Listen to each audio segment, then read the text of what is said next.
गोपिका का सभी राम भक्त प्रेमियों को राम राम जी और जय जोहार। और सभी का रामायण की कक्षा में बहुत बहुत स्वागत है। आइए पढ़ते हैं, सीखते हैं और सिखाते हैं। जय सिया राम। ताते मैं तो ही बर जहूँ राजा, कहे कथा तव परम अकाजा। छठे श्रवण यह परत कहानी, नास तुम्हारे सत्य मम बानी। हे राजन, मैं तुमको इसलिए मना करता हूँ कि इस प्रसंग को कहने से तुम्हारी बड़ी हानि होगी। अच्छा। छठे कान में यह बात पढ़ते ही तुम्हारा नाश हो जाएगा। यह मेरा वचन सत्य कर जानना। यह प्रगटे अथवा द्विज सापा, नास तोर सुनु भानु प्रतापा। आन उपाय निधन तव नाही, जो हरि हर को पहि मन माही। हे भानु प्रताप सुनो, इस बात के प्रकट करने से अथवा ब्राह्मणों के शाप से तुम्हारा नाश होगा। और किसी उपाय से चाहे ब्रह्मा और शंकर भी मन में क्रोध करे तो तुम्हारी मृत्यु नहीं होगी। अच्छा। सत्यनाथ पद गही निप भाषा, द्विज गुर कोप कहहु को राखा। रखई गुरु जो कोप विधाता, गुरु विरोध नहीं को जग त्राता। हो जी।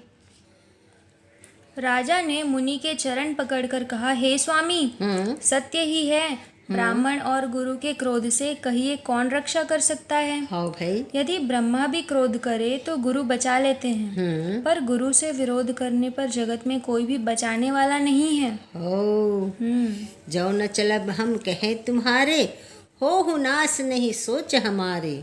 एक ही डर डर पत मन मोरा, प्रभु महिदेव श्राप अति घोरा। यदि मैं आपके कथन के अनुसार नहीं चलूँगा तो भले ही मेरा नाश हो जाए, मुझे इसकी चिंता नहीं है। मेरा मन तो हे प्रभु केवल एक ही डर से डर रहा है। अच्छा। कि ब्राह्मणों का शाप बड़ा भयानक होता है। हो ही विप्र बस कवन विधि, कहु कृपा करि सो। तुम तजि दीन दयाल, निज हितु ना देखहु कोई। बता क्या बोल रहा है। तुम्हारे समान हितु मेरा कोई नहीं है, बोल रहा है वो।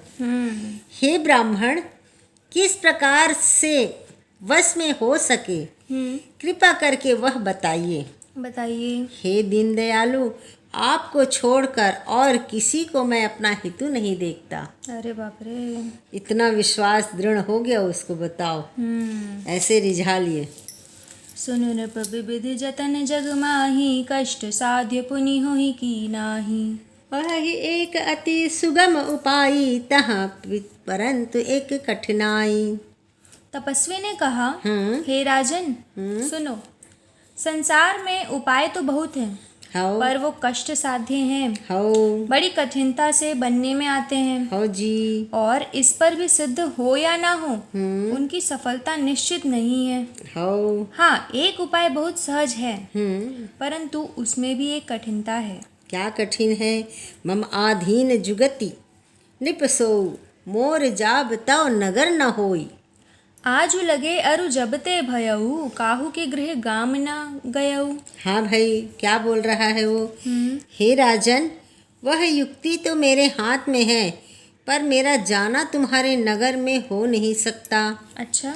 जब से मैं पैदा हुआ हूँ तब से आज तक मैं किसी के घर अथवा गांव में नहीं गया।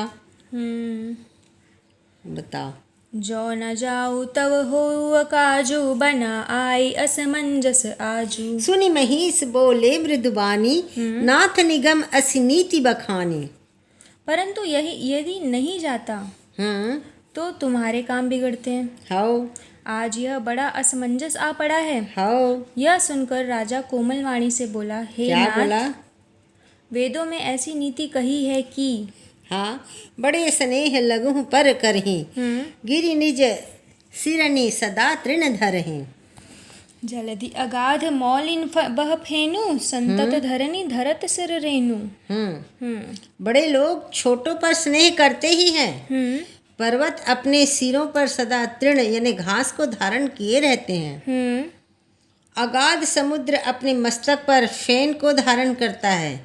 और धरती अपने सिर पर सदा धूल को ही धारण किए रहती है। सही बात। इतना बड़ा बड़ा ज्ञान दे रहा है वो। ये तो राजा बोल रहे हैं ना। हाँ, वो जो कपटी राजा है वो।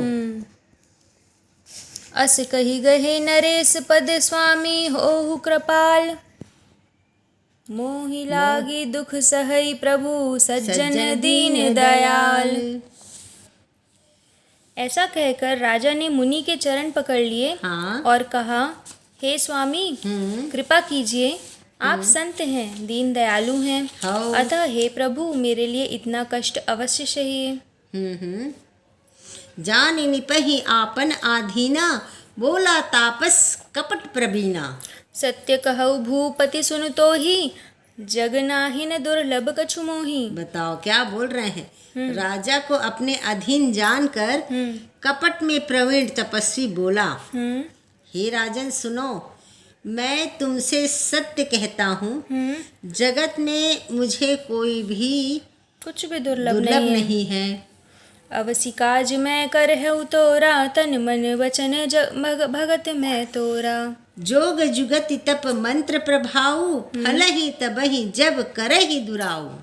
मैं तुम्हारा काम अवश्य करूँगा। हाँ, क्योंकि तुम मन वाणी और शरीर तीनों से मेरे भक्त हो। हाँ। पर योग युक्ति तप और मंत्र का प्रभाव तभी फलीभूत होता है जब वे छिपा कर किए जाते हैं। सत्य वचन है, जो नरेश में करो रसोई, तुम पर सहु मोहि जान न कोई।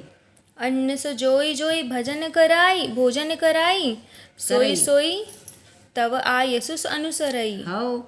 हे नरपति, मैं यदि रसोई बनाऊं और तुम उसे परोसो और मुझे कोई जानने ना पाए, तो उस अन्न को जो जो खाएगा सो तुम्हारा आज्ञाकारी बन जाएगा। अच्छा। पुनि तिन्ह के गृह जेवई जो, तब बस हो भूप सुन सो। जाई उपाय रचहु निप एहु, संबत भरी संकल्प करेहु। यही नहीं, उन भोजन करने वालों के घर भी जो कोई भोजन करेगा, हे राजन सुनो, वह भी तुम्हारे अधीन हो जाएगा। हे राजन, जाकर यही उपाय करो और वर्ष भर भोजन कराने का संकल्प कर लेना। नित नूतन द्विज सहस सत, बरे हो सहित परिवार। मैं तुम्हारे संकल्प लगी, दीनहि कर बीजिनवार। नित्य नए 1,00,000 ब्राह्मणों को कुटुंब सहित निमंत्रित करना। मैं तुम्हारे संकल्प के काल अर्थात 1 वर्ष तक प्रतिदिन भोजन बना दिया करूँगा। जय जय श्री राम। जय जय श्री राम।